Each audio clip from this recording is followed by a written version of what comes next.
Selamat pagi saudara-saudari terkasih. Salam. Sebelum kita mendengarkan firman Tuhan, terlebih dahulu kita berdoa. Kasih karunia dan damai sejahtera yang dari Allah Bapa dan dari anaknya Tuhan Yesus Kristus menyertai kita sekalian. Amin. Firman Tuhan yang menyapa kita pada pagi hari ini, Selasa 6 Desember 2022, dari Mazmur 25 ayat 10.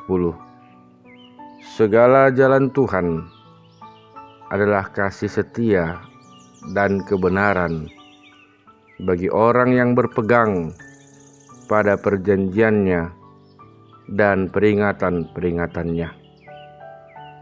Saudara-saudara yang dikasihi Tuhan kita Yesus Kristus, ada kalimat yang mengatakan, malu bertanya sesat di jalan.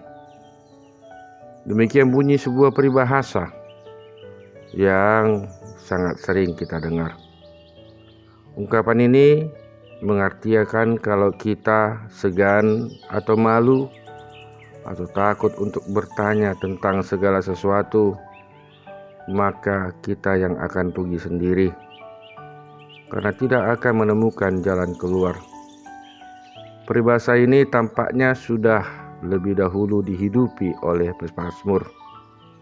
Hal ini tergambar jelas dari pengalaman hidupnya yang tidak segan atau malu-malu untuk bertanya kepada Tuhan, sebagaimana yang dituliskan dalam Mazmur 25 ini. Saudaraku, pemazmur hidup dalam persekutuan yang mesra dengan Tuhan, yang menyadari hidupnya penuh dosa, namun meyakini bahwa kasih setia Tuhan melebihi semuanya.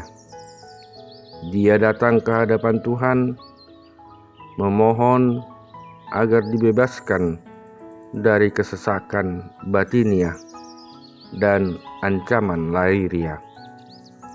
Untuk menghadapi kesulitan dan ancaman dari para musuh itu, saudaraku, pemazmur meminta agar Tuhan memberitahukan jalannya, supaya dia juga bisa mengenal siapa Tuhan yang sesungguhnya. Hal ini jelas diserukan di ayat 4 sampai dengan yang kelima. Beritahukanlah jalan-jalanmu kepadaku ya Tuhan, tunjukkanlah itu kepadaku. Bawalah aku berjalan dalam kebenaran-Mu dan ajarlah aku, sebab Engkaulah Allah yang menyelamatkan aku. Engkau ku nanti-nantikan sepanjang hari. Saudaraku, seruan pemazmur ini sekaligus menggambarkan kerendahan dan kerelaan hatinya untuk mengikuti aturan dan hukum Tuhan, dan juga menunjukkan kesetiaannya dalam menanti penggenapan akan janji Tuhan. Dan untuk orang-orang yang demikianlah Tuhan membuka jalannya yang penuh dengan kasih setia. Saudaraku, sebagai orang Kristen, teruslah berjalan di jalan Tuhan, berpegang teguh akan janji dan peringatan-peringatannya. Ketahuilah, Tuhan akan senantiasa menyertai kita di sepanjang perjalanan yang akan kita tempuh dengan kasih setianya. Amin. Selamat beraktivitas, selamat mensyukuri berkat-berkat Tuhan dalam kehidupan kita hari ini. Tuhan Yesus memberkati.